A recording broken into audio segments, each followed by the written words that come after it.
मुझे नहीं पता कि आजकल बीजेपी को ये नए नए आइडिया कौन दे रहा है, कौन उनकी स्ट्रैटेजी बना रहा है, कौन उनका कम्युनिकेशन देख रहा है, लेकिन भैया जो भी कर रहा है उसका बहुत बड़ा साधुवाद है। Big big thank you. क्योंकि बकलोली में ही सही, मगर एक बात तो साफ है कि बीजेपी ने राहुल गांधी की बातों का सीधे तौर पर समर्थन किया है, और जो थोड़ी बहुत कसर रह गई थी वो कल हमारे मुख्य चुनाव आयुक्त महोदय ज्ञानेश कुमार जी ने पूरी कर दी है। आखिर राहुल जी क्या कह रहे हैं? वो यही तो कह रहे हैं कि चुनाव आयोग की वोटर लिस्ट में गड़बड़ी है और ये निष्पक्ष चुनावों के लिए खतरा है, क्योंकि फ्री एंड फेयर इलेक्शन के लिए एक साफ सुथरी वोटर लिस्ट मिनिमम रिक्वायरमेंट है। इसका समर्थन करते हुए सबसे पहले तो अनुराग गोलीमारो ठाकुर जी आए, उन्होंने इलेक्शन कमीशन की वोटर लिस्ट पर सबूत के साथ खुद सवाल उठाए। अब रीवा से बीजेपी के सांसद जनार्दन मिश्रा भी कह रहे हैं कि भाई इलेक्शन कमीशन खुद से सही वोटर लिस्ट नहीं बना सकता, 1100 वोट एक कमरे में रजिस्टर हो रहे हैं। इससे पहले इनके बड़े मंत्री नितिन गडकरी जी ने भी कुछ इस तरह के वोटर लिस्ट के साथ खिलवाड़ करने के आरोप इलेक्शन कमीशन पर लगाए थे। मतलब जाने अनजाने, जानबूझकर या अनभिज्ञता में बीजेपी ना सिर्फ राहुल गांधी जी की बात से सहमत है, बल्कि वो खुद चुनाव आयोग को कटघरे में खड़ा कर कर लपेट रही है। और जो रही सही कसर थी वो एक अधकचरी, भोंडी, फूहड़ और बड़ी बेवकूफ आना जो प्रेस कॉन्फ्रेंस थी वो चीफ इलेक्शन साहब ने कल पूरी कर दी।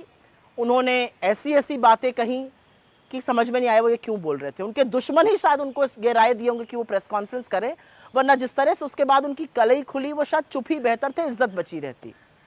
बीजेपी की प्रवक्ता के तौर पर मुंह बिचका बिचका कर, बेसिर पैर की तर्कहीन बातें कर कर उनकी असल में पोल और खुल गई। उन्होंने करीब 1 घंटा 24 मिनट प्रेस कॉन्फ्रेंस करी, एक ढंग की बात नहीं करी, विपक्ष और राहुल गांधी के डायरेक्ट सवाल का एक जवाब नहीं दिया, और कुतर्क की तो ऐसी लंबी जड़ी लगी थी।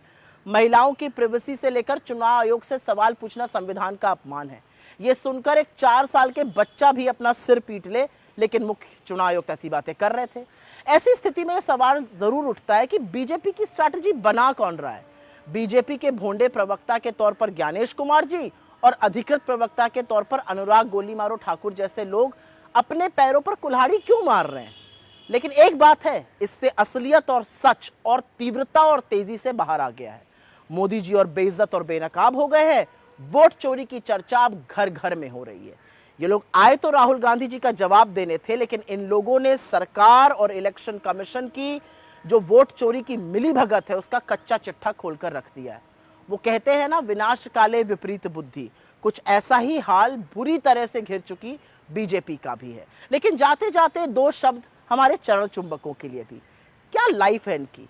पहले मोदी जी का चरण वंदन करो और अब बेचारे काम पर लगाए गए कि ज्ञानेश कुमार जी को हीरो बनाना है।